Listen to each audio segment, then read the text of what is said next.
Halo teman-teman, perkenalkan nama saya Cecilia Humuri. Saya dari Program Studi Informatika Fakultas Ilmu Komputer Universitas Kristen Indonesia Maluku dengan mata kuliah Interaksi Manusia dan Komputer.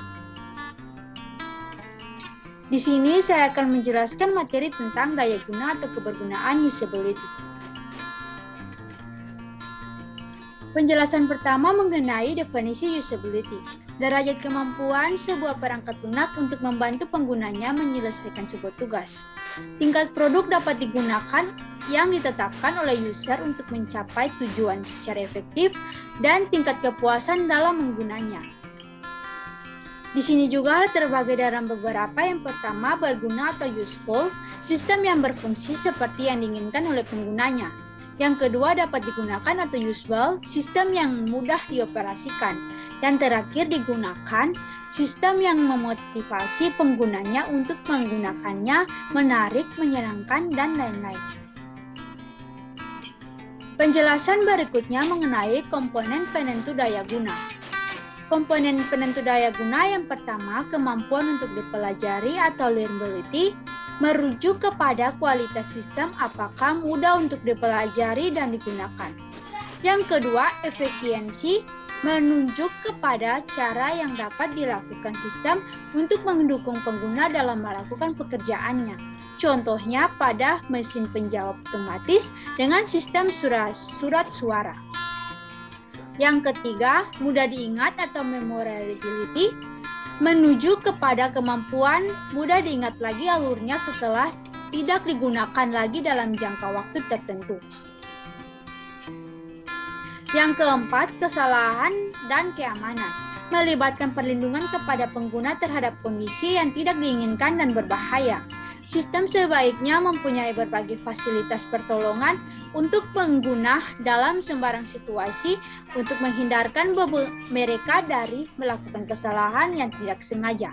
Untuk itu, membuat sistem berbasis komputer yang aman dari beberapa hal yang ditakutkan pengguna antara lain menghindar dari kesalahan yang serius, tidak meletakkan button keluar atau hapus berdekatan dengan button simpan, menyediakan fasilitas ketika pengguna melakukan kesalahan. Contohnya saja pada Windows dan tidak kita mau dengan hapus.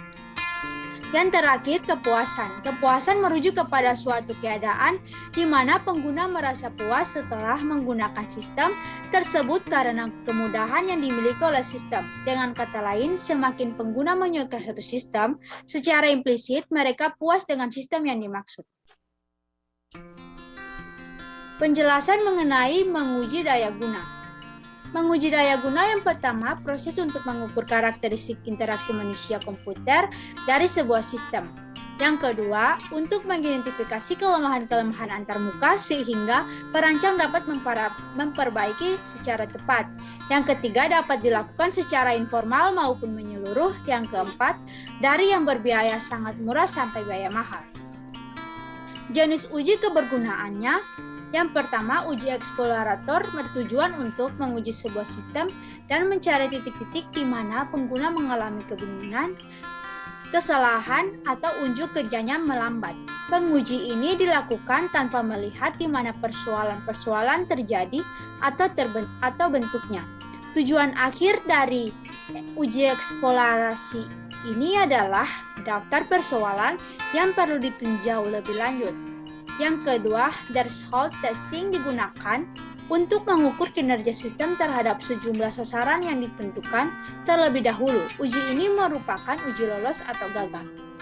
Yang ketiga, uji perbandingan sama dengan untuk mengukur karakteristik kebergunaan dari dua pendekatan atau rancangan untuk menentukan rancangan yang lebih cocok bagi pengguna. Menurut Hilbert dan Red-Mills pada tahun 2002, uji terbagi menjadi dua. Yang pertama, uji formatif memberikan umpan balik ke perancang sistem terhadap rancangannya. Yang kedua, uji sumatif memberikan penilaian terhadap produk jadi untuk mengukur peningkatan yang telah dilakukan terhadap produk sebelumnya atau untuk membandingkan dengan produk sejenis dari perusahaan lain. Penjelasan berikutnya mengenai sistem yang berdaya guna. Pembahasan dan pengujian daya guna Yang dilakukan dengan benar akan memberi kemampuan terutama dari sudut penghemat biaya pembangunan sistem. Sistem yang memiliki daya guna yang tinggi dapat mengurangi biaya pelatihan, support konsum, meningkatkan kepuasan pengguna.